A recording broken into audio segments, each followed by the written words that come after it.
অন্তর্বর্তী সরকার এখন পর্যন্ত যা করেছে সবকিছুই এলোমেলো মন্তব্য করে নাগরিক ঐক্যের সভাপতি মাহমুদুর রহমান মান্না বলেছেন, জাতীয় ঐক্যমত্য ছাড়া কোনো সংস্কার চাপিয়ে দেওয়া যাবে না।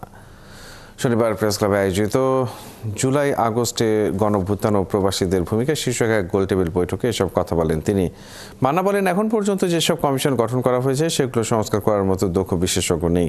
অনুষ্ঠানে গণসংহতি আন্দোলনের প্রধান সমন্বয়ক জোনায়েদ সাকি বলেছেন, পশ্চিমাদের সামনে বাংলাদেশকে ব্যর্থ রাষ্ট্র হিসেবে উপস্থাপনের ষড়যন্ত্র করছে হাসিনা ও ভারত।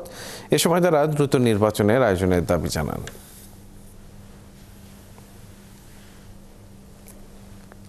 এই সরকার এখন পর্যন্ত যা যা করছেন সেগুলো সবই মনে হচ্ছে এলোমেলো।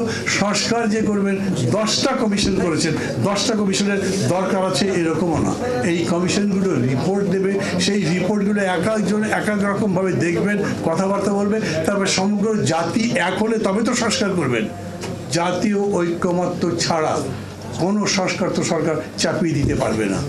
আজকে যে আমাদের শহীদদের তালিকা, শহীদদের পরিবারের দায়িত্ব ঠিকমতো নিতে পারেন নাই, আহতরা যে ঠিকমতো চিকিৎসার অভাবে চিকিৎসা পাচ্ছে না, তাদেরকে আজকে বিক্ষোভে আন্দোলনে নামতে হচ্ছে।